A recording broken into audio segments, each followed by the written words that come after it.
On this episode, we're gonna turn my old multicolored rusty station wagon into a totally decent looking car with fresh paint. In the words of Derek from Vice Grip, we're not trying to win car shows, we're not trying to win awards, we just want it to be one color, going down the road, so 40 miles an hour, 50 feet away, somebody looks at it and goes, damn, that's a pretty nice old car. And then if you stick around to the end, we're gonna go through some lessons learned, tips and tricks, so if you're planning a garage at-home DIY paint job yourself, hopefully I can stop you from falling into some pits that I fell into and make sure your car looks as good as it can for as cheap as it can. Stick around. What's up guys, I'm Jeremy, welcome back to Catfish Motorsports, and today we've got one that I'm really excited about because I've been working towards it for a long time. We are gonna paint my 1962 Pontiac Catalina Safari and try to get it looking respectable again. I've had this for about 2 years and I've driven it a lot, but it has been butt ugly the whole time. I've long said that it looked like a 5-year-old with chicken pox and has calamine lotion scrubbed all over him because somebody in the past when I got this had done some very spotty body work to it, which is fine. Mine wasn't all that much better. But over the original Belmar red poly, which is kind of a maroon, they sprayed red primer, which was kind of a pinkish color all over it. And like I said, it just made it look like it had calamine lotion spots everywhere. Now again, as long as I've had the car, I've been doing little bits of body work here and there. But really for the last 2 months, I've spent nights and weekends filling and sanding and getting this thing ready for where we are today, which is spraying the car. And to be honest, it's miserable work. I hate doing it. If anybody out there says that they like doing body work, run from that person because that person is a serial killer. It sucks, it's dirty, it's messy, dust everywhere, get your garage dirty. I hate it. But the painting, on the other hand, which we're gonna do here in the next couple of days, is very satisfying and I'm looking forward to it. So let me give you a rundown on the car. It's driver quality.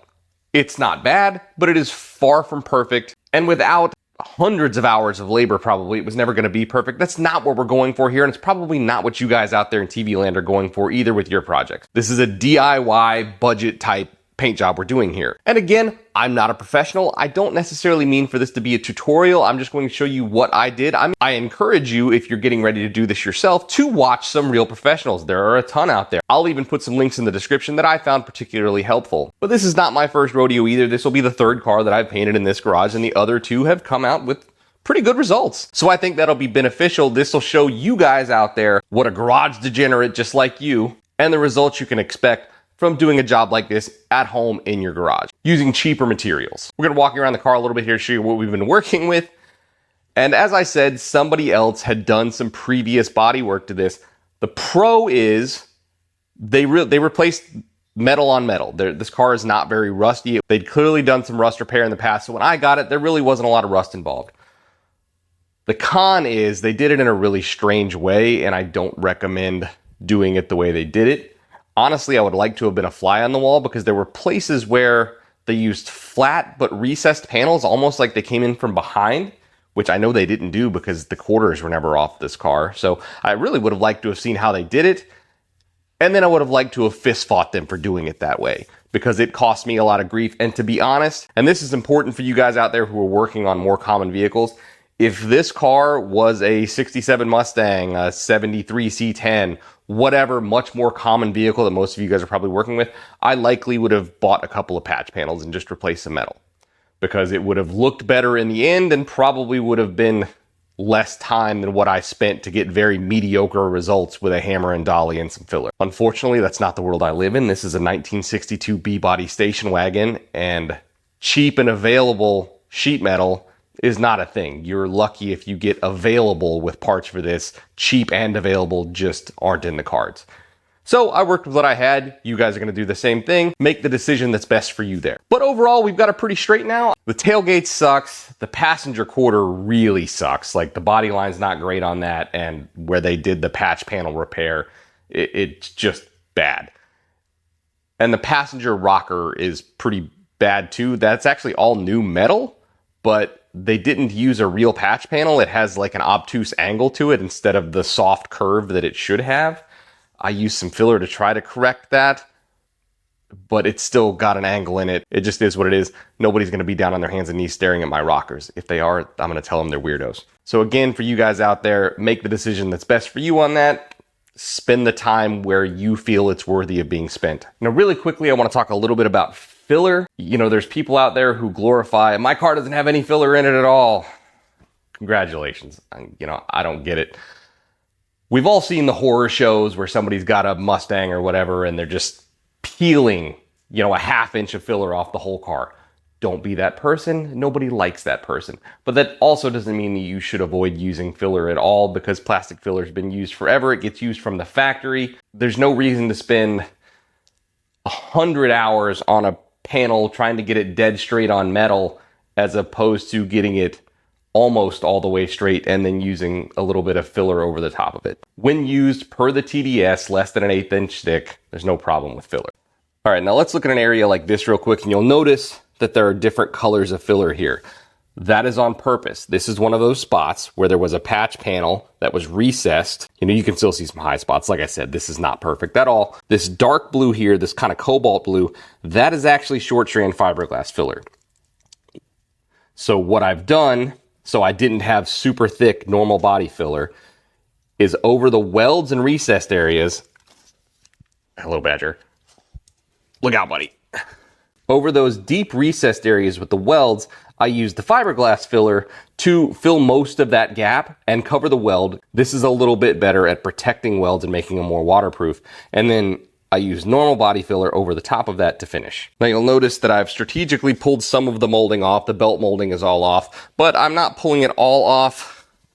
Some of this I am just going to tape off. It's going to be strategic. You know, again, just kind of make the decision that's best for you there. If you feel like you can tape it off and save yourself some time, do it. If not, then remove it. Honestly, this stuff here I wanted to take off. I just could not for the life of me figure out how to get these pieces off. I actually kind of bent it in a couple places trying to get it off, which I'm irritated about. Now this is a long roof car. Let's talk about that roof real quick.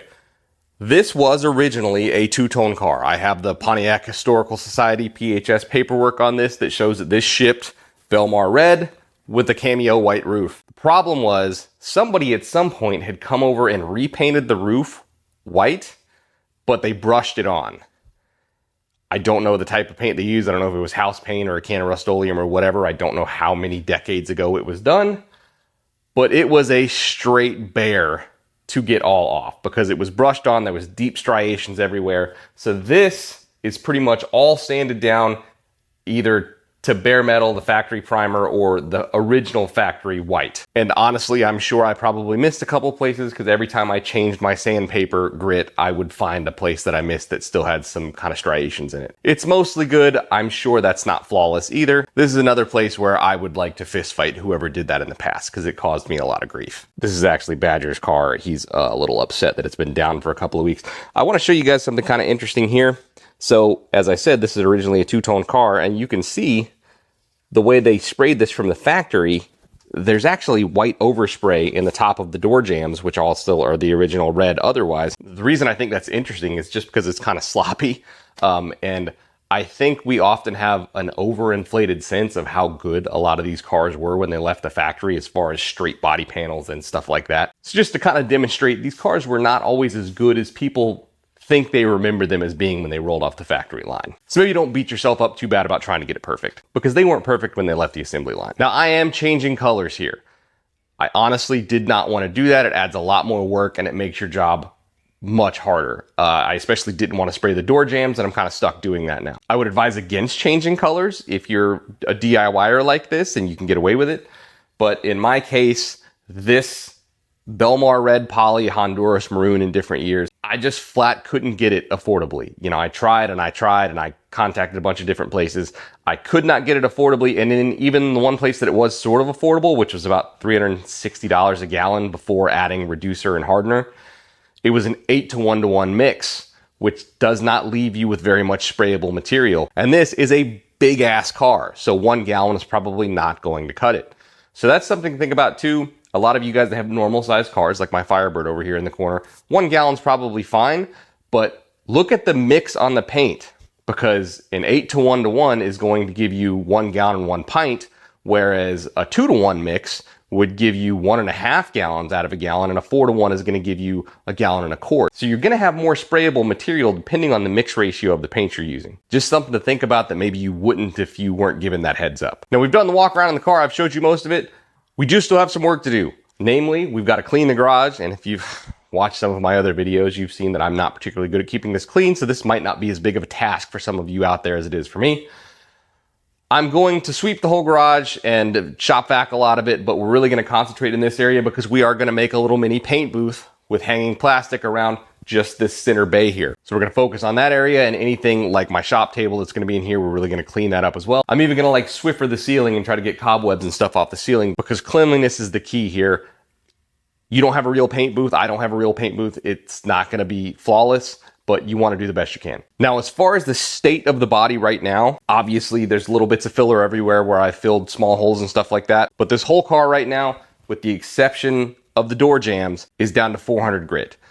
If you're spraying metallic, which I am spraying metallic, we'll get into color and all that later, it's often recommended you go to 600. If I had done this in a normal manner, where I had sprayed a high build primer over the whole thing and then blocked it out, I would have done that. But because I have so many spots of bare metal, which we're going to spray an epoxy primer over, that's usually recommended to have like 80 grit scratches to start. So 400 is already kind of sketchy there, and I didn't want to mess with adhesion too bad. So 400 is where we stopped, and that is actually in line with the technical data sheet TDS of the paint that I'm going to be using. It recommends 320 to 400, so we're okay there. You're going to get different recommendations on that, where to stop as far as your grid, how far to go. I'm just telling you what I did there. This is all down to 400. The door jambs are just scuffed with Scotch-Brite. By the time I got down to that, I was well and over all of it. I didn't want to do it anymore. So the door jambs, which luckily are mostly still the factory paint, it is just scuffed. It's going to get epoxy over it, color, and then clear, and we're done. That's it. I'm not telling you to do that. I'm just telling you what I did, and I'm just going to live with the results there because I'm not sanding anymore. I'm not doing it. Now, while I said you should watch some professionals if you're doing this for the first time and try to form a plan of attack, I would find one that you like and kind of stick with it, because if you watch a ton of videos from different people, you're going to get a ton of different advice. It's almost like watching gym bros talk about lifting weights. And like, if you've ever done that, you're going to find that one will tell you this exercise is junk and another one loves that exercise, and they're all jacked. Auto, paint, and body is really the same. You'll look at a bunch of different people all giving you somewhat different advice, and then when you look at their work, it all looks probably better than you're going to be able to do anyway. So there's just a lot of different ways to get the job done with this. So don't fret too much about what one person says. Just form a plan of attack and stick with it, because 90% of the battle is just paint. All those little bits that those people argue about. And what's really funny is those guys snipe at each other like bad. I get this one guy in my feed, Bondo Billy. I don't know if he's ever actually painted anything. I've never seen one of his paint jobs, but boy, the social media sure does like to show me this guy complaining about what other people are doing. So those guys all complain about each other, and they all turn in pretty good work. So find one that makes sense to you, form your plan of attack, and stick with it, because you'll drive yourself crazy if you're trying to bounce back and forth between what different people are saying. All right, so let's get to work. It is Friday now. It's raining outside. It's too humid to paint. Saturday is not going to rain, but it's going to be humid as well. Sunday is supposed to be beautiful. So Sunday is going to be paint day. So the next 2 days, we're going to be cleaning, masking, doing probably a touch more Scotch-Brite sanding, and then Sunday we're going to have an all-out blitz paint day.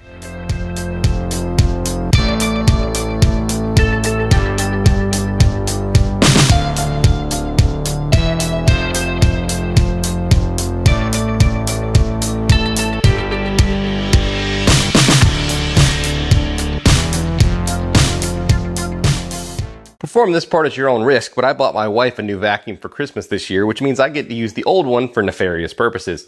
So after I got all the big stuff up with sweeping, I probably spent about an hour sweeping, I can now go around with an old vacuum and pick up all the fine dust that's left, and then I'm gonna mop. Well, it's a car show, so there's always gotta be some drama, right? I was unboxing all my materials, and I shouldn't have paint-covered hands after unboxing my materials. One of my cans of epoxy primer exploded in shipping, which is a bummer because it is a big ass car, and I went out of my way to make sure I had enough material to do everything. And I don't think I lost all of it. Because it's a catalyzed material, I'm not really concerned about using what's left in here, but it is still a bummer. It's disappointing because I made sure I got enough material, and now it's questionable. We're just gonna roll with it and see what happens.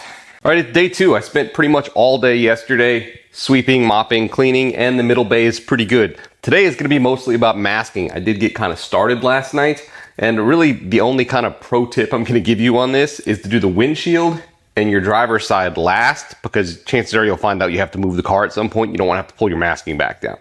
So I'm gonna do everything except for those two, because I am gonna pull the car out one more time and give this one more sweep later on tonight. The other sort of pro tip I would give you on masking is to look up actual pros doing this, because there are a lot of little tips and tricks. I don't know even half of them. Look up back masking specifically, that can help you out a lot. Another kind of bummer on this car specifically, it's 4-door design. As I've gotten into this and started masking a little bit, man, there is no good way to do the jams good on this without having the doors off. I've just kind of accepted the fact that the door jam job on this is going to be pretty half-assed at best on my part. Is what it is. The outside's what we really want to look good anyway. Use a quality tape. Almost everybody recommends 3M. This is yellow Indasa, which is a little bit cheaper. I've also got this pre-taped masking paper, which is pretty nifty. I've never used it before. We'll see how much easier it makes the job.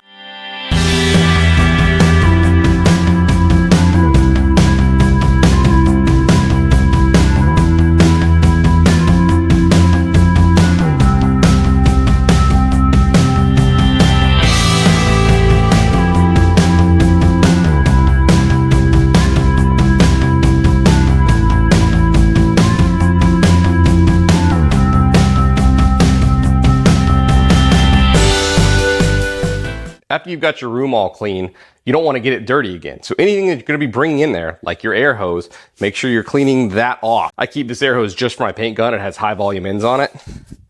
And it looks dirty, but it's really not. That's dried paint. So we're just going to dust it off. And then our next step is also important. We're going to hook this up, hook our air gun up to it, and then just walk around and make sure we can reach everywhere on the car we need to without running out of hose and without running the hose into the car. If you watch any other paint videos, you'll hear the term hose control. Hose control is really important. You don't want to bang your hose into wet paint while you're going around. So by the way, I apologize if everything looks kind of blue in here. The plastic does weird stuff with the lights, so not really sure how that's going to turn out. We'll see. So my hose gets all the way onto this side of the room pretty easily. Again, hose control, you got to be careful when you're pulling it around. Make sure you don't pull it up into the car that's already been painted. This is the scary part on this car.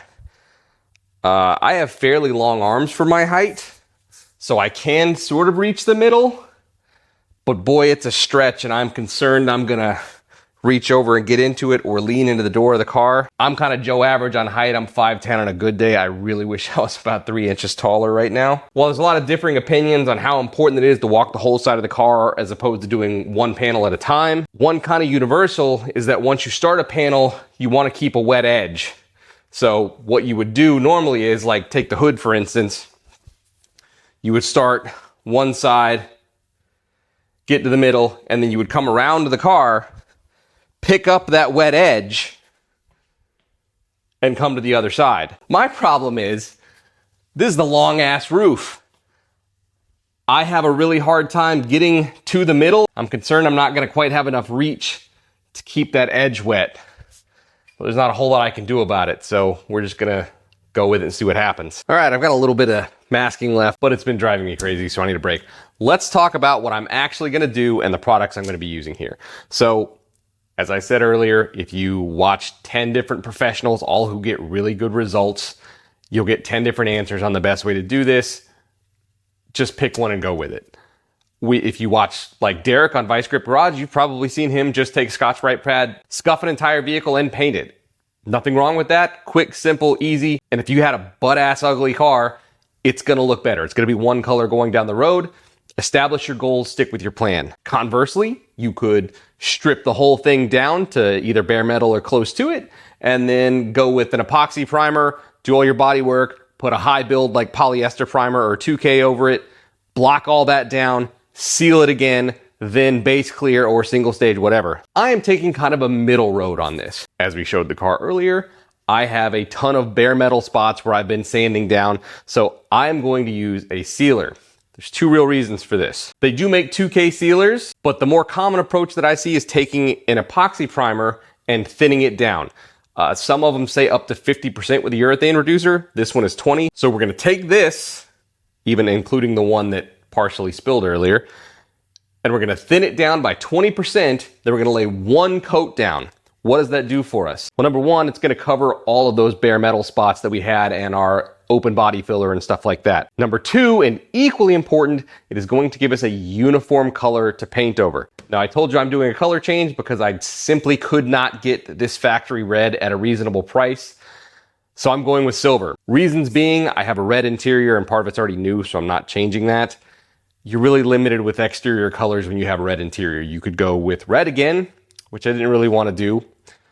You can go with black, which this car is not that good. If I would have painted it black, it would have still looked better than it does now. All of its flaws really would have stood out. White might have been the obvious answer, but my Firebird's already white. I didn't want a second white car. So silver it is. Because I'm going with silver, this epoxy sealer is even more important for me than normal because silver is notorious for having a little bit less pigment in it and might take more coats to get a uniform coverage, especially if your base that you were painting over wasn't uniform. So that sealer is going to give us a uniform color to go over. Additionally, cheaper paints, one of the ways they stay cheap is by limiting the pigment. So I've kind of got two things working against me there. I have a color that's already kind of weak in pigment, and I'm using an affordable paint which is probably a little weaker in pigment. So this epoxy seal is an absolute must for me. So here's our paint. This is a Kirker Ultra-Glo single stage silver metallic. I've never sprayed metallic before, so this could get dicey. I'm a little nervous. Now you may also see here that I've got a big thing of Clearcoat. Why do I have Clearcoat if I'm using a single stage? Well, most single stages allow you to use a Clearcoat if you so choose. I am doing so because I've sprayed single stage before, and in my experience, especially with cheaper paints, they scratch a little bit easier. And if you get a scratch in your clear and you need to buff it, you're buffing out your clear. If you get a scratch in your color and you need to buff it, you're buffing out your color. It just gives you more protection, more layers. If you want to cut and buff, or if you get damage later and need to kind of do damage control and buff something out, it's just easier to do so. Should be a little shinier too, but really for me, this is more about just more long lasting protection. Now, since I was going to go with a clear anyway, I could have just gone with a base coat. The big reason I'm not is just because I'm not a professional. I don't do this all the time. It's not my first rodeo. I am comfortable spraying single stage out of this gun. I've done it several times and I've never had any major faults. That's why I'm going with single stage, just because, hey, I do this maybe once a year and this is what I'm comfortable that I'm going to be able to get to lay out of this gun and not be disaster. So our clear here is by Speedokote. This is a very affordable product. This is $79 plus $15 shipping for the clear and the activator. I've had people in other videos where I've used this say that this clear coat isn't very good, but it also has extraordinarily good reviews and I've never had a problem with it. So is it as good as probably an SPI clear? I'm sure it is not. But for what I'm doing, it's going to be just fine. I've sprayed it before, it's gone fine, and it has exceptional reviews online. Our epoxy primer here is a 2-to-1 mix. I should have 2 quarts of it, but I spilled some, so I have almost 2 quarts of it, plus 2 quarts of the activator, plus we're going to put a 20 producer in. 4 quarts together, essentially, it's going to give us pretty much a gallon of sprayable material, which I'm going to mix all of that, and that should be plenty to get around the car. I think a normal size car probably takes you maybe a quart and a pint to get all the way around. This is a big ass car, so we're going to say it's more, but 1 full gallon with 1 coat should still be plenty. But spraying this epoxy sealer will give us a good gauge of exactly how much it takes to get around this car, especially because I am doing most of the door jams. I'm doing the part of the door jams that I can reach. The other 2 products are both 4-to-1 mixes. So that's going to give you, if you mix this whole thing and don't thin it out with any reducer, that's going to give you 1 gallon and 1 quart, 5 quarts of sprayable material. The paint, and you'll see this pretty often, instead of giving you a full gallon, they give you 3/4 of a gallon, and then you mix your activator in, you get 1 full gallon with your quart of activator, which annoys me a little bit. I wish they would have given you, the full gallon of this. I feel a little bit robbed. But again, it's a budget product. They're saving money where they can. Just kind of something you have to live with when you're trying to stay cheap. But I have 2 gallons of this. Hopefully I only need 2 coats, but I think I should have plenty to do a 3rd coat if I need it. I'm hoping to have some paint left over because I'm going to have some small interior parts and some other stuff like that I'd like to paint down the line. So hopefully I have some paint left over. The gun, this is an Eastwood Concourse 2. I've had this gun for like 5 years and it's served me really well. It's kind of a mid-priced gun. You can go cheaper, you can go much more expensive. The other thing I would say is don't be afraid to go on Facebook Marketplace and buy a high quality gun that probably costs a lot more and maybe get it for a steal for cheap, because rebuild kits for paint guns really aren't that expensive. The rebuild kit for this is like $18, and then I put a new needle in this one. So we should be good to go. But whether you want to buy a brand new cheap gun, buy a mid-price gun like this, or maybe try to buy an expensive gun used and throw a rebuild kit in it, you got a lot of options.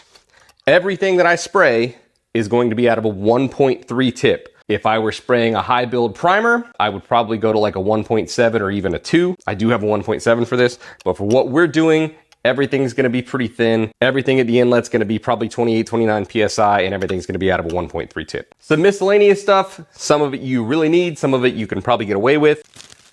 Mixing cups, these are super nice. They make all the math really easy for you. If you've never used these before, there's plenty of videos online that you can go to and show you how to read these. Once somebody's explained it to you once, it's super easy. Tack rags. You maybe get away without it, but these are super handy to have. You just kind of ball them up really soft. Don't wipe it like a normal rag. Ball it up, you go around, it'll pick up all the little dirt and debris that you can't really see off the car and hopefully keep you out of having fish eyes and things like that. These are surgical blues. The other company that has a good reputation is Crystal. Those are yellow. Little inline filters. I don't have a super expensive like filter 3-stage water separator on my tank. These are just kind of cheap insurance to try and keep water out of the gun, especially if I'm spraying a lot tomorrow, it's gonna start to build up moisture. So hopefully these keep my gun dry. If you don't have a good air source, you can buy turbine systems now. I've not priced those. I'll see if I can find a good price for one and put a link to it. You might be able to buy something like that off Temu for really cheap, no idea. But you can paint a whole car these days without having a big nasty air compressor. Those turbine systems have come a long way from what I understand. Microfiber cloths. When you're wiping down your car before you spray, you really want to be using low lint rags. You can buy like disposable low lints. Microfibers are pretty cheap though, and they're generally considered low lint. So I just bought a bunch of them on sale at Harbor Freight, and then I can wash them and reuse them. Stuff like this little stand, nice to have, not 100% necessary. Strainers, you could maybe get away without them, but these are so cheap. Why would you not have them? Mixing sticks. I'm actually going to go to Lowe's in the morning and see if I can talk the guy at Lowe's into throwing this on the shaker for me. Figure if I buy something, they'll probably let me go with it. But if not, just mix it up really good with the paint stick. And then not here in front of me, but I do have some Eastwood wax and grease remover. So I've got most of my plastic stapled to the ceiling paint booth up. I've done this before. This is one of the kind of basic budget ways you can make a pseudo paint booth in your garage. Here's an intake fan.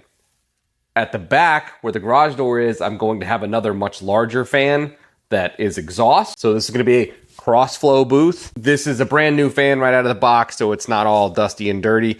And taped to the back of it, I've got an air filter that goes to like your central AC unit like you have in your house. So this is a 20-inch fan. It's got a 20 by 20 filter taped to the back of it.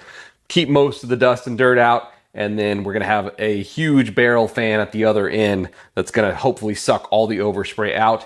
And hopefully this doesn't create a tunnel effect that wants to pull my plastic up off the ground. I've got it taped to the ground, but I'm curious what kind of suction we get through this. Last note here on products used, cleaning.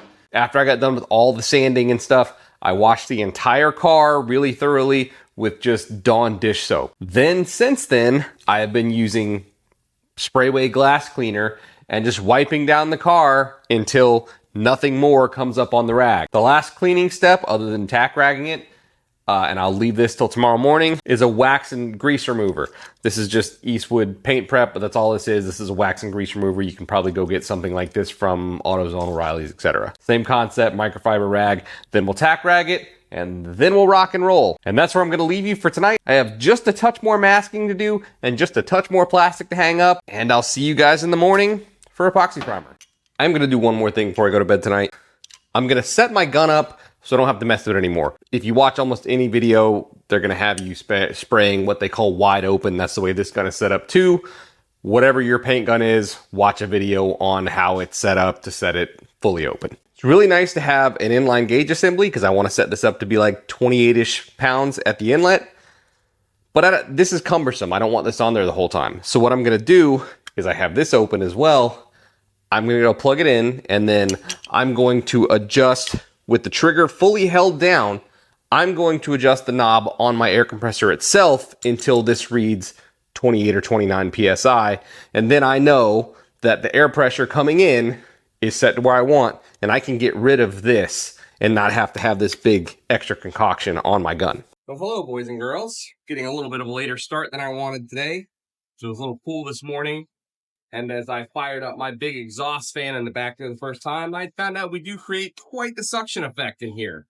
So I've been trying to reinforce the plastic a little bit.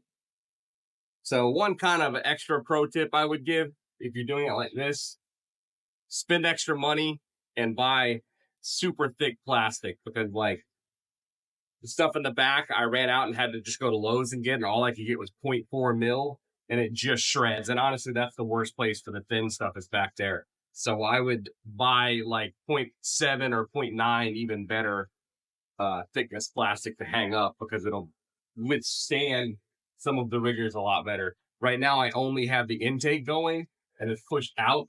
But as soon as I hit that exhaust fan, when we start painting, this is all going to suck in. Hopefully it doesn't suck off the ceiling. That would be disastrous. But I've got a lot of staples in there, so I think we're going to be okay on that front. So we're going to tack rag real quick. Then we're going to just set to it with our epoxy primer. I'm nervous. Normally I wouldn't be. I mean, paint's not that big a deal. It's kind of the culmination of all the real work that you do to get ready for it. But I've never sprayed metallic before. And that long roof is brutal. I'm not sure how that's going to go, trying to keep a wet edge on that super long roof. So all we can do is jump in, though. Let's get started. First up, we're going to tack rag the whole thing real quick. Don't wipe it like a rag. Just hold it loosely in your hand like a softball and brush across.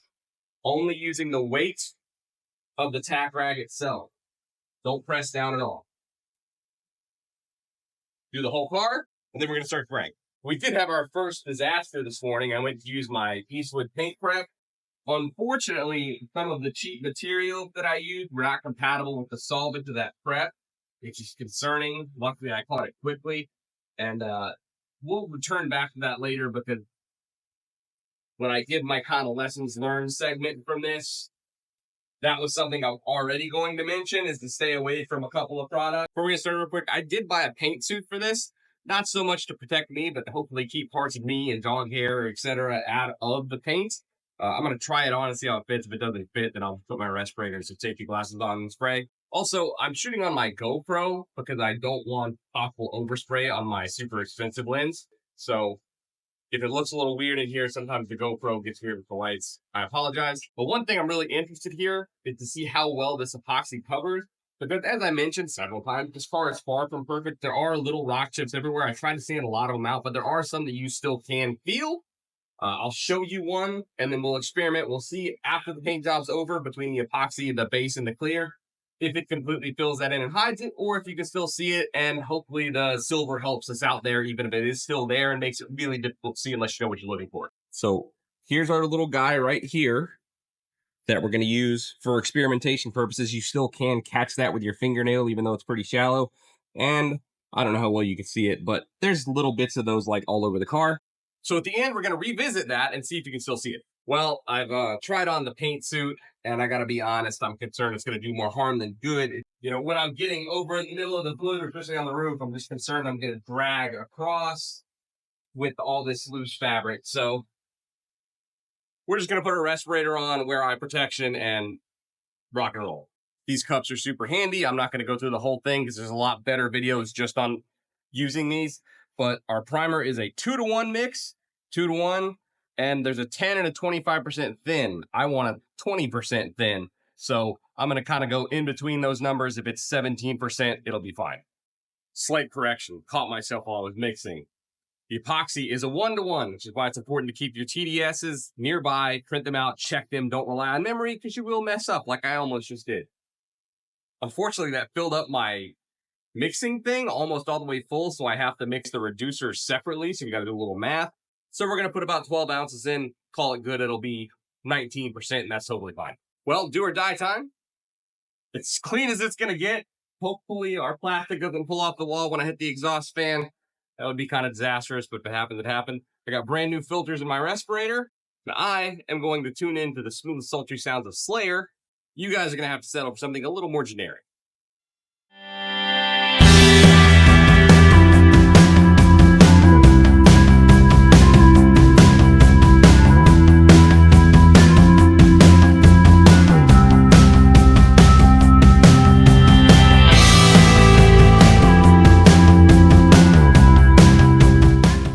bodywork is showing up a little bit more than I wanted to. Hopefully the silver will actually hide some of that, but I always knew this was not going to be flawless. Hopefully it just looks flawless going 20 miles down the road, 50 feet away from it.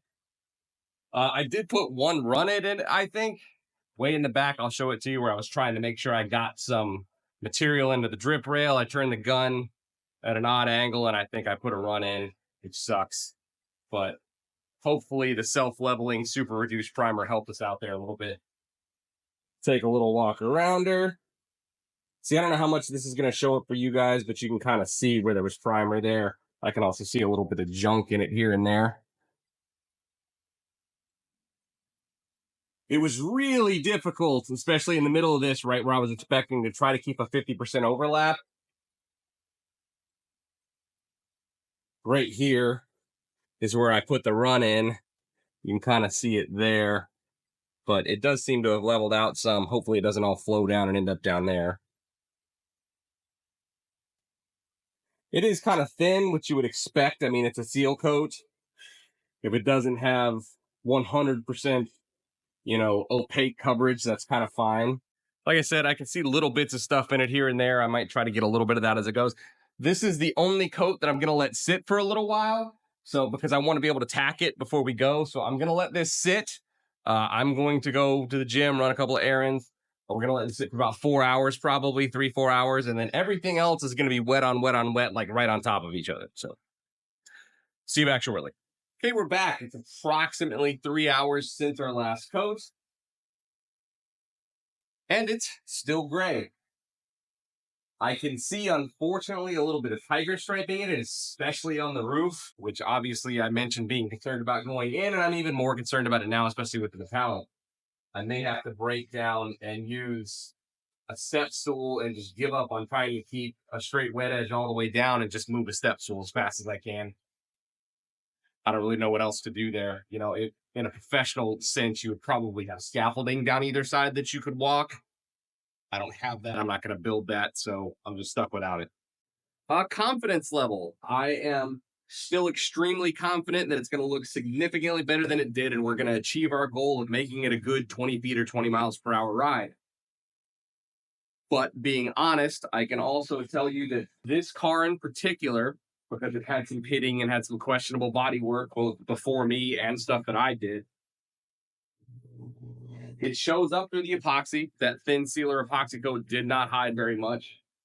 And this car probably should have got a high build primer, even if it was a quick job and we didn't make everything completely flat, but a high build primer to help get rid of all those little like rock chips and stuff that we showed earlier. I mean, for every one of those I sanded out, there was probably 2 more.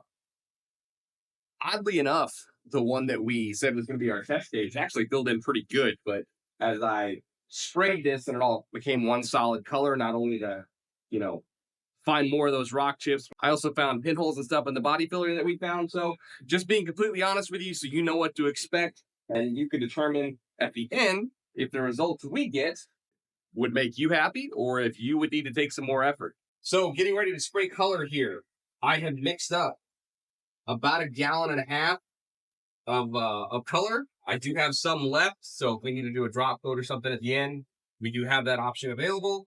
Everything from here on out is going to go kind of boom, boom, boom, boom. When I get done with the color, I'm going to have just enough time to mix up probably 3 more of these of clear, and then we're just going to rock and roll right into that, and whatever we get, we get. The only thing I'm going to do before we get started here is the reason I let this have more time to dry is so I could go around and tack it one more time. I did go through and vacuum the floor in between. Also wipe down my hose again, stuff like that, to try and keep as much dust and debris out of this as we can. As much as I tried, I cleaned and cleaned and cleaned. There's still bugs and dirt and stuff that gets in here. So when you're doing this in your garage, just have reasonable expectations about how there's a fly right there, about how much dirt, bugs, debris you can keep out of it. Know what your threshold of tolerance is for stuff like that, because if any little imperfection is going to bother you, then just take it to somebody else to get painted a real good. I'm going to look like a dork, but I'm going to tuck my shirt in, so hopefully I don't drag it in the paint in the door. So if you're wondering why I look like a dork, more of a dork than usual, that's why. All right, round 2. We have switched to Sepultura for this one. you'll still have to deal with something more generic. Wish me luck.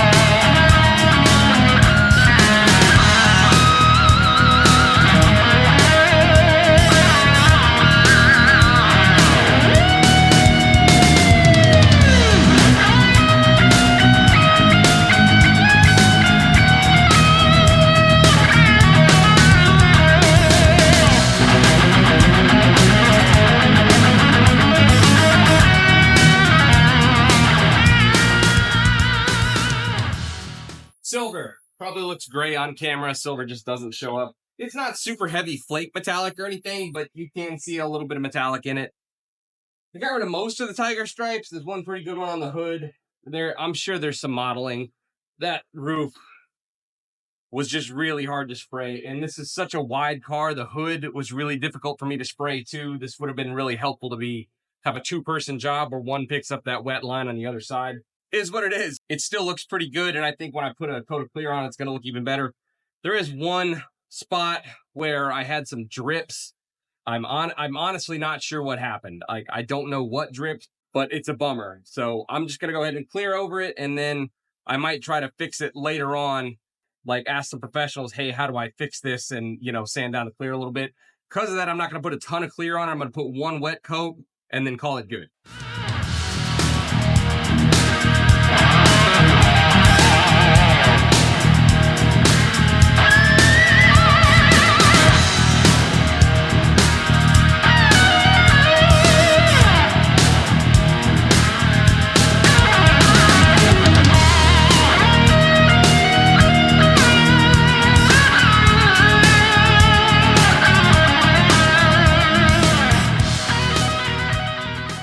Well, it's done. I told myself, just like I'm telling you guys, to have realistic goals and expectations, but any little imperfection is still irritating me. So I'm not in love with it, but hey, it's silver. It's one color. I'll show you guys the drip in a little while. I'm gonna probably give it 30 minutes to kind of tack up, dry to the touch, the clear coat, and then I'm gonna start pulling tape off with clear. From what I understand, you don't want to wait days to pull the tape off because it might pull the substrate up with it when you do that. So you still want to do it when it's wet-ish. So as soon as it's dry to where I can touch it and not leave a fingerprint in it, I'm going to start pulling tape off. We'll pull it out in the sunshine and see how it looks. It is getting late here, so you guys might not see it in the sunshine until tomorrow. Well, out in the sunshine, and it looks pretty good.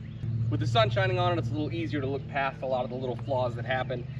Up close, I can see hair, I can see a little dirt here and there.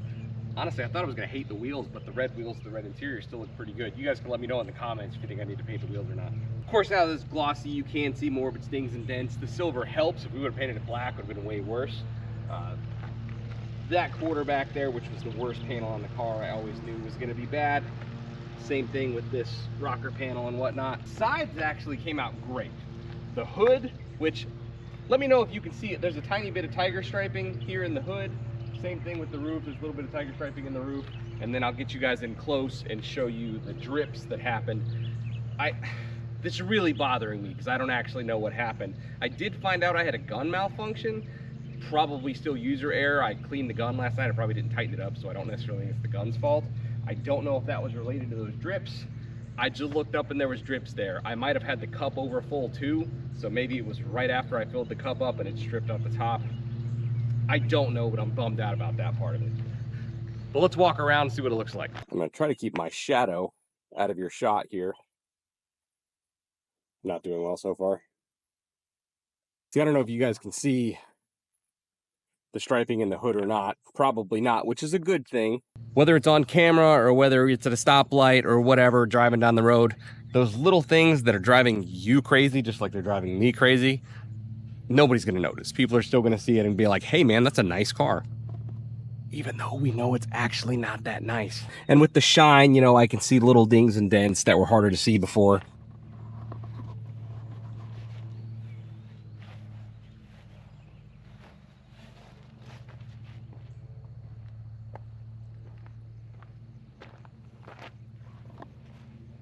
Again, this panel here, worst panel on the car, but way better than it was when I started. Here are my drips. So we got drip and then a line. I think I would feel better if I just knew what happened. A little bit of striping in the hood too. I think a little bit of dry spray in the middle. That was the scariest part of this, and most of you guys won't have to deal with it. Most of you guys aren't gonna be painting a station wagon. It was scary and deservedly so. It was extraordinarily hard to paint the center of that roof. In retrospect, I should have fought harder to build some sort of scaffolding to make it easier, because that was miserable. And I know that it made a difference because the sides of the car look phenomenal. It's just the roof and that big ass hood that were a problem. Okay, so that's it for today. Tomorrow I'm gonna come out and start cleaning chrome and putting chrome back on and stuff like that. It probably will lead into next week, so you guys probably won't see the car all the way done for like a week, but next time you see it, it'll be put back together and ready to drive. We're back, boys and girls. It's about a week later. I've let the car sit out in the sun some, and it looks pretty good. I'm actually pretty happy with it. Those drips in the roof and the big tiger stripe here in the hood notwithstanding. Now, it does have plenty of trash in it. No matter how clean you get your home garage, you're almost certainly gonna get some trash in it. So be prepared if you want a really good looking job to wet sand it. But that's really not that big of a deal. If it bothers you, you should probably wet sand your car anyway. So you're gonna wet sand it, buff it, you're gonna knock almost all of that trash right out of it. It's really not that big of a deal, and most of you guys probably plan on wet sanding your car anyway, so who cares? I know that I said I wasn't going to wet sand this, but truth be told, it'll probably get the better of me eventually, and I will. Now the hood and roof, the hood especially, I'm probably going to repaint those a little bit just to try and clear up this tiger striping. What I'm gonna do with the hood is I'm gonna pull it off. I'm gonna pull it off, prop it up against a wall. That way I'm spraying in front of myself and not leaning way over it. Give it one more coat of color, couple coats of clear, and then we'll cure that tiger striping. And because what's on it now has already started to cure, I will have to sand it before I repaint it. Therefore, we're gonna knock all the stuff out of the hood anyway. And the hood, being a large, flat area, has more trash in it than anywhere else. I'm gonna get rid of the worst trash area and cure the tiger stripe. Now the spots where I had the drips in the roof, I've already knocked one of those down just to see what it would look like. Unfortunately, I left a metallic spot in it, so even though it's flat now, it's still a little bit discolored. I might leave that for a while. The roof on this, aside from being difficult to paint, as I've documented, really isn't that hard to paint by itself in this case. Unlike a normal car that has a big sail panel like this, I forget what the alphabetical term is, C-pillar or B-pillar, whatever. This would be kind of difficult to repaint. The Wagon, on the other hand, has a clear delineation here already in the side, in the back and the front. So I would just tape right here, tape in the front, plastic off the whole car. It'd be really quick and easy, and then I could respray the roof with no problems. Now, as far as this silver paint hiding, the silver paint, if you get right up on it, you can see the dings and dents and scratches in this car, just like you would with any other color. When you're 10, 20 feet away, it does a pretty good job. This is the worst panel on the car. This panel is terrible. There's rolls and dents and stuff in it everywhere. I did the best I could with it. This really should have had a whole new quarter panel replacement. Just not really something that's available for a 1962 Catalina station wagon. But I had this out in the sun the other day, cooking, and I was mowing, and I was probably 20, 30 feet away, and you straight couldn't see it. It looked like a straight panel. So the silver does really do a good job of hiding, as long as you're not right next to the car. So if you're going 20 miles an hour down the road, somebody's gonna look at it and then go, damn, that looks like a nice car, even though it's probably hiding stuff like this. Now I did in one spot just messing around to show you that you can pretty easily take all the orange peel and dust and dirt out of a paint job like this. I did take some 2000 wet and then some 3000 3M Trizact wet for about 30 seconds. I didn't do a full job, and knocked most of the orange peel out of one spot and all the trash, and the paint's nice and smooth and slick now. As you can see by the change in reflection with this glass cleaner bottle and then the panel right next to it that I hadn't touched, the difference in reflection. So if your paint comes out with some orange peel and stuff, which it's almost certainly going to, don't worry about it. You can just wet sand it out. It's no big deal. But no more wet sanding for today. On the docket for today is making it a car again. Going to put the bumpers on, going to put most of the trim back on, front grille, etc., and turn this into a running, driving, going down the road car again. I live inside my own world of make-believe. Kids screaming in the cradles, profanities. I see the world through ice covered in ink and bleach. Cross out the ones who heard my cries and watched me weep. I love everything. Fire spreading all around my room. My world's so bright, it's hard to breathe, but that's alright. Hush.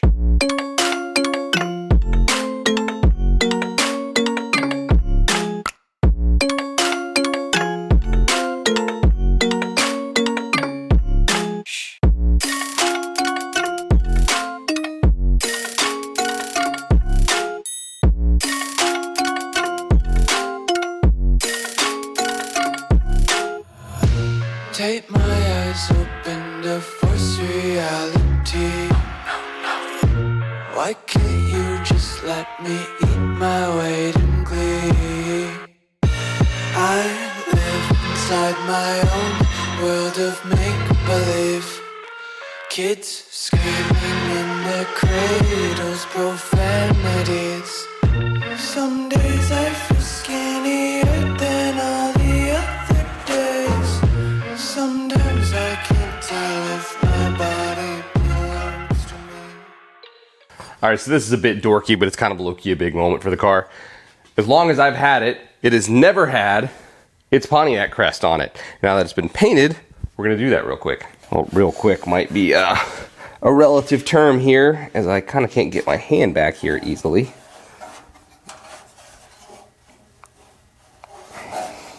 That was a super not fun install, but it looks great and it feels like a Pontiac now. Okay, so the job is mostly done.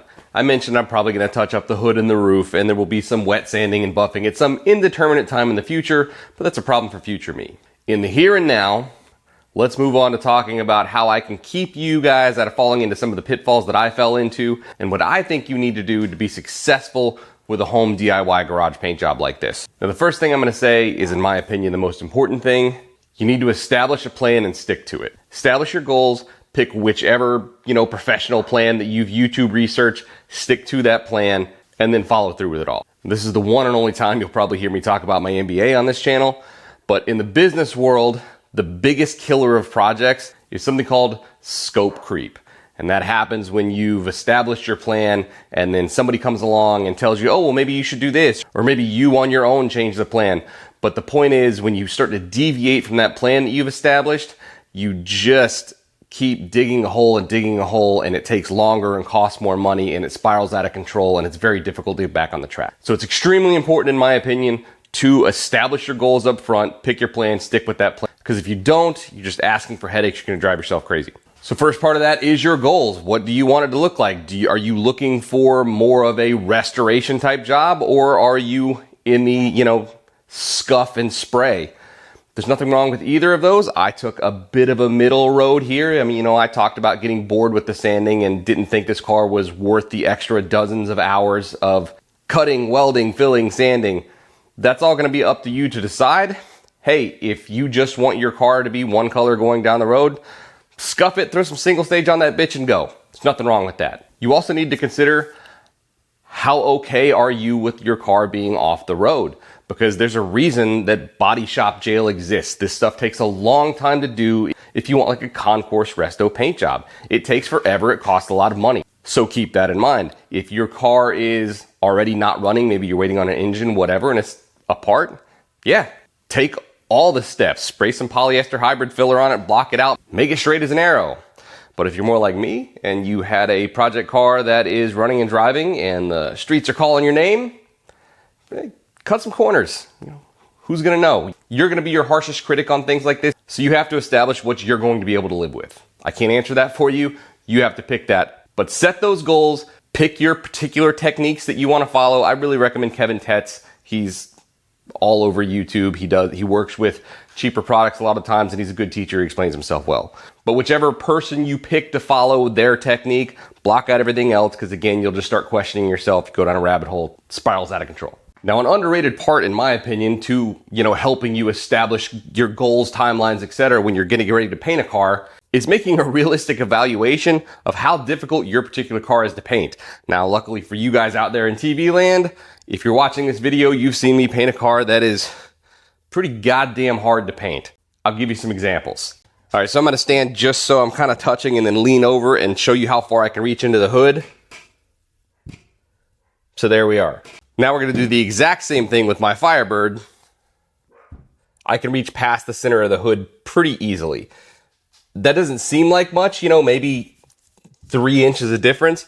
But when you're holding a paint gun out like this, you're also trying not to touch the sides of the car at that point. Now look how far I am back, even on the Firebird. Imagine this on that other hood. Trying to keep straight, even overlap lines is really hard in something like this. Let's also look at like the doors of some of my other cars that I own. Here's the side of my Firebird. One body line, no big deal. That'd be pretty easy to sand, right? 66 Fairlane, that's a little bit harder probably. One body line there, one body line there, but it's still basically just one convex curve all the way down. Now, look at this bullshit. Weird spot here where you can't really sand easily. Same thing here where the belt molding goes. Body line, body line, body line, body line, body line, body line. You get the point. All cars aren't created equally when it comes to how difficult they're going to be to bodywork and how much molding you have to take off and stuff like that. 50s and early 60s cars are usually going to have a lot more chrome that you're going to have to work around and body lines like this where that molding fits. As you get into the more muscle car era, a lot of that goes away. Not all the time, but a lot of it goes away. It's going to be easier to paint a car from 1970, generally speaking, than it is a car from the early 60s. And that's not even taking into account the roof, which I've lamented a lot in this video. The station wagon roof makes it really hard. If I do decide to go through with touching up the roof, I think what I'm going to try to do is just let all the air out of the tires and buy myself a couple more inches. I couldn't do that initially because I could barely reach the rocker panels as it was. So if I were to have let the tires out initially, I wouldn't have been able to paint the rockers. So if I decide to paint the roof by itself, I'll try some tricks to give myself some extra inches of reach to make this a little bit easier. All right, so here's an actual tech tip for you. And I knew this one anyway, and I still fell into it just because it seems really convenient, but avoid using 1K products while you're doing your body work and stuff like that. In this case, this is a primer. 1K versus 2K just means one component. It's German. Component starts with a K in German. I don't know why that's been adapted as universal, but that's what that means. 1K just means it's a single component. There's no catalyst to it. Avoid using single part, uncatalyzed materials in your paint job here for multiple reasons. Number one, I don't care if it says automotive on it or what, or sands easily. Don't believe it. Because compared to even affordable, real 2-part epoxy primers, 2K primers, polyester primers, this stuff clogs sandpaper like you wouldn't believe. This already had like some Rust-Oleum primer on it, all that pink calamine lotion stuff that I mentioned earlier in the video. So I was like, it's already on there. I'll just throw a little bit more on there. And I was using it to kind of spot cover bare metal in places as I was going along doing my body work. When it came time to sand, it sands okay with the heavier grits, like when you're starting with like your, 120 or whatever. But 220 started to clog, and then by the time I got to 320, I couldn't dry sand at all. I had to start wet sanding at 320. Otherwise, this stuff not only clogged, but it would clump up. Then when you went to make your scrubbing motion, it would make gouges where you had that pile up of material. If you really want to use an aerosol can, buy a can of a 2-component system that, you pop a button and it sends a catalyst into the paint. That would be better. But I mean, with those being like $20 a piece and the epoxy primer that I use for a quart being like $35 with the hardener, just do that. Because even the stuff after I got it sanded, when I put my solvent-based pre-paint prep on there, it started to chew that stuff up. I don't know if this is exactly scientifically accurate, but the way that I've heard it described that makes sense in my head is a 1K product does not cure. It only dries, whereas a 2K product, as that catalyst flashes off, they actually cure. I also use some single component finishing glazing putty, which glazing putty is a great idea to finish pinholes and stuff like that and little small scratches and whatnot. I cheaped out and said, this looks convenient. because I don't have to make a mess and mix it up on a piece of cardboard or anything. And it was just wildly inconsistent. Like sometimes it would be ready to sand in an hour, sometimes it had to sit overnight, and then same scenario, as soon as I got some solvent on it, it started to fail.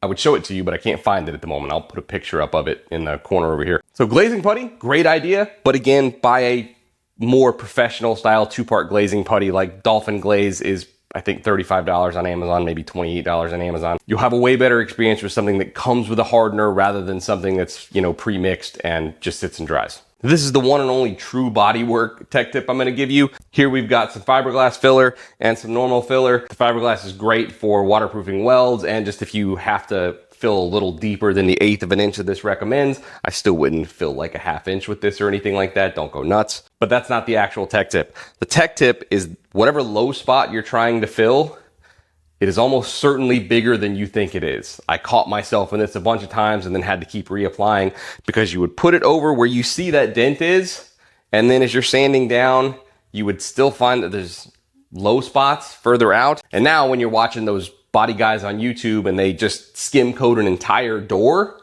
and you're going, man, that seems like overkill. Well, there's a reason they do that. It's because you just save yourself time in some cases, because those low spots, what you can visibly see with your eye, it's probably lower in a bigger area than that. So when you're applying your filler, apply to a larger area than you think you need to, and you'll probably save yourself multiple applications. Print out and have with you your technical data sheets, TDSs. Don't operate from memory. I caught myself, I think twice during this going, oh, this is 4-to-1, right? And then I double check myself, oh, it's 3-to-1. Another one I thought was 3-to-1, it was 2-to-1 or whatever. I can't remember. I don't even remember. I would have to look again. That's important unless you work with these materials every day, which if you're watching this video, you probably don't. Print these out, have them with you, double check them before you start mixing your paint, primer, whatever else. I know we talked about maybe not wanting to have your car down very long, but take your time, especially depending on the process that you pick, because some items, especially like 2K urethane primers and stuff like that, they're great. One thing they do not do is cure very fast. So a lot of times professional resto places, if they spray like a high build 2K urethane primer on, they're probably not going to touch it for like 30 days before they start sanding it. Otherwise, it gets kind of a bad reputation for shrinking. So pay attention to things like that. If the material demands that you take some time, take some time. Have reasonable expectations of success. Remember those goals that I told you to establish at the beginning. If you told yourself your goal was, like mine, just have it as one color going down the road, be happy with that when you get finished. Because even if you told yourself that, it's really easy to get hung up on every little mistake and something you didn't see coming, and you can still see a scratch through the paint job. Try not to let that stuff bother you. I know it's not always easy. And if that stuff is going to bother you, remember that when you're setting your goals, and make sure you spray some high build primer that you can block down to hopefully prevent some of that stuff. All right, let's go rapid fire on a few things. If you want a mirror finish, be prepared to wet sand. I don't care how good it lays out of the gun. You're not going to be able to see your shop lights crisply in the paint job out of the gun. You're going to have to wet sand and buff. Taking panels off makes it easier to do a good job, especially the hood. I mean, just think about it. If you've got the hood propped up against the wall and you could be behind your paint gun, it's much easier to keep those overlaps uniform than it is when you're out like this and your eye level isn't over the paint gun. It's very hard to do a good job on door jam if your doors are still on the car. Something to keep in mind. But every panel you pull off is extra time in disassembly and reassembly, so you're gonna have to weigh that for yourself. If you're trying to keep it easy, stick to solid colors and don't change your color. Obviously, I've sprayed metallic here, and if you want to spray pearl or candy in your garage, I love it. Do it. Just accept that you are making it harder on yourself. But hey, life's hard. Make it hard. It's fine. I have heard it said that if you spray metallic in a base coat rather than a single stage, that is easier. This was single stage, so I can't really comment on how easy it was, but one thing I will say is both Kirker and Eastwood offer an additive to put in their metallic single stages, which supposedly reduces mottling and makes them easier to spray, but it turns them into a base coat-like formula that doesn't shine, so you have to use Clearcoat on top of it. So there probably is something to that. So just something to think about if you're married to a metallic paint job, maybe try base clear instead of a single stage. You need more masking tape than you think you do. I wish I would have bought more to begin with, because I kept finding myself running to the store and paying local retail prices instead of the internet prices, and being able to get better 3M stuff that's just not carried in the local AutoZone. When you're establishing your goals, when it comes to bodywork specifically, keep in mind that it is not fun work for most people, and it takes a long time. Bodywork is the leg day of hot rodding. It just sucks. And last thing, like with a lot of things in life, practice makes perfect. You can study all the technique you want, but if it's the first few times you've ever painted a car with a paint gun, your technique is probably not going to be flawless. I'm sure if some experienced painters watch my video in this where I'm fast forward painting, you're going to be like, man, this guy's technique is all over the place. I'm sure it is. Auto painting is one of those things that it's not a whole lot to it. It's not really difficult to do it at a passable level, but that jump from passable to professional is large. So don't beat yourself up too bad about that. Don't expect Chip Foose level results if you've barely ever done this, because you're just not going to have the experience and control with the gun that somebody like that does. Cost. Okay, so I'm going to take you through the exact cost of what I used material-wise to get this paint job done. Now keep in mind, I've been doing this for a while. I already had a DA, I already had a paint gun, I already had a bunch of sandpaper stashed over there. So I will try to kind of give you an idea of what you can expect to pay for some of those things, but that part of it is not going to be exact, but I will give you exact cost on what I paid for my paint, primer, clear coat, etc. It's probably going to be a little more expensive than you think, even when you're using cheaper materials and trying to keep the cost down. It does still get up there. Like I said earlier, just like with the time invested in bodywork, there's a reason paint jail exists and why it's so expensive. That's also why if you just want your car to be one color going down the road and you don't really feel like you need to fix all your dents and scratches and stuff like that, why hitting the whole thing with some Scotch-Brite and throwing some single stage on it really isn't that bad of an idea. I'm going to try to keep this brief so you're not just staring at a spreadsheet forever, but the column on the left is what I paid for the materials to paint this car. I've rounded the numbers, so you're not looking at individual cents, and there might not be tax included, but that's basically it. As we talked about earlier, these are all pretty affordable materials. You could get a little cheaper, but not by much. The only place you're probably going to save a little bit of money over me is you likely aren't painting the USS Catalina. So chances are you might only need 1 gallon of color where I needed 2. One assumption I'm making here with tools is that you have air. Now, a lot of this can be done with electric. You can buy electric DAs, etc. And you can buy turbine guns that are electric. People are painting those. Do a search on YouTube. But I don't know anything about it, so I'm not really including it here. So sanding blocks, I'm including the kind of standard Durablock 7-piece set that a lot of people start with. They're not the best. They're not the worst. You can definitely get the job done with them. You might also be able to find these exact things like cheaper on Temu or eBay or something like that rather than buying them from Amazon like this price shows. Could do the whole thing by hand, but having a dual action sander certainly helps. I just picked a cheap Harbor Freight one here for a price point. Sandpaper. Now I've included sandpaper in tools rather than materials purposely just because if you buy what I'm telling you to here, you're almost certainly going to have enough to do more than one car. I've been working on the same 3 rolls and multi-pack of sandpaper for I think 3 vehicles now. Yeah, it's not the cheapest stuff in the world, but it's going to last you a while most likely. Kind of the bare minimum for your sanding blocks that I think you're going to need is an 80 grit, a 220, a 320, and a 400. This is all Duragold sandpaper, which is kind of a medium price point sandpaper. You can buy better or worse. Duragold themselves actually has an upscale model that I think is purple. For the 6-inch DA sandpaper, Duragold sells really affordable variety packs. For about $20, they come with a bunch of different grits, and it'll help you get everything done that you need to. Wet sanding paper also comes pretty affordably in assorted packs, and what I mean by wet sanding paper is high grits, like 800 and above, all the way up to like 3,000. And then over in the optional items, you'll see I have a Trizac 3000 grit paper. Almost any cutting and buffing video you watch on YouTube is going to tell you they want you to finish with that Trizac paper before you start buffing. So if you're planning on wet sanding all the dust and nibs out of your car and trying to get all the orange peel out of it, that Trizac stuff, while it's a little expensive, it's almost universally recommended. So maybe plan on buying that if you're planning on cutting and buffing, which you probably should. Paint gun, we're going to touch on that just a little bit more right at the end, but use your imagination there just because there are lots of options you can go with.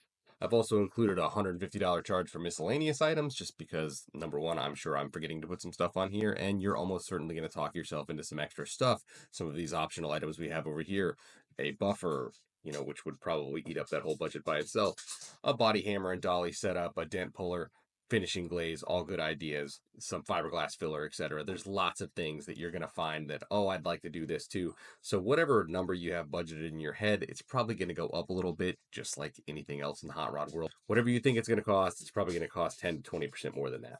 Final number of the materials is $542 without tax. And our grand total of everything I have here, except for the optional items, is still over $1,000. So it's not the cheapest thing in the world. Now, can you get that number down a little bit? Yeah, but no matter what, it's just going to be more expensive than you probably thought it was to DIY paint a car. And that's why a lot of people just resort to like spray painting with those turbo cans. For some of you guys, this is going to make a $1,500 Mako paint job where you don't have to expend a whole bunch of your own sweat equity sound pretty good. I get it. But just as a person who just did this, this is kind of what you can expect it to cost you. So even using cheaper materials, just go into it with your eyes open. This isn't the cheapest thing in the world. A closing note just on paint guns themselves, because I know this is something that a lot of you guys might be buying for the first time to do your own at-home spray jobs. As I mentioned, this is an Eastwood Concourse 2. I'm not 100% sure if they still make this gun anymore. They've updated their lineup over time. I bought this in probably 2018, so it's pretty used and abused. I might retire this to just a primer gun from now on. And I want to give everybody a channel recommendation. There's a channel called Pete's Hobbies, and old Pete churns out paint gun reviews and comparisons like you wouldn't believe, and it is brilliant.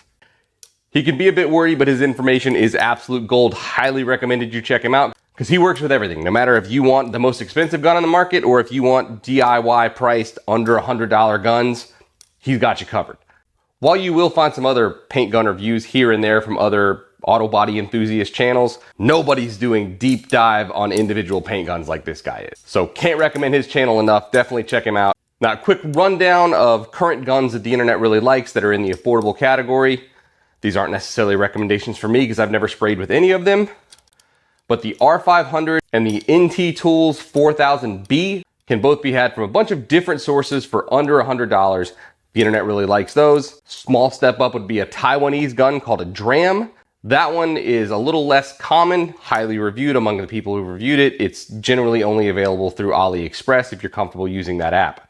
And then another step above that, you can get some Iwata guns for about $300. And there's a company called Porpoise.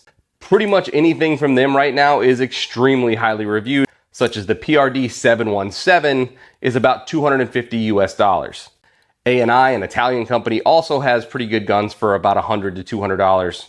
That Porpoise 717 in particular is the current internet darling. It's the one that I'm going to buy. It's a split tip gun, so it should atomize a little bit better, a little less overspray. And with the split tip, it's a little bit slower than some of the other guns. All of those things are probably going to help a DIYer spraying in their home garage. So if you don't mind stepping up your budget a little bit, maybe look for a split tip gun. That's going to do it, everybody. Thanks for watching. I hope this convinces you to get out there and turn your rusty, ugly junk into better looking cars going down the road. Because despite some of the bumps in the road with this, I am pretty happy with how this turned out. I'll be even happier if I fix the tiger stripes in the hood and do a little bit of cutting and buffing a little bit down the line as I have time. Hey, I got a ton of projects around here. I got a lot of irons in the fire, a lot of things going on, so I can't commit right now to days of wet sanding and buffing on this, but it'll happen at some point in the future. And when it does, I'll probably show you guys. As always, please like and subscribe. Thank you for watching. We'll see you next time.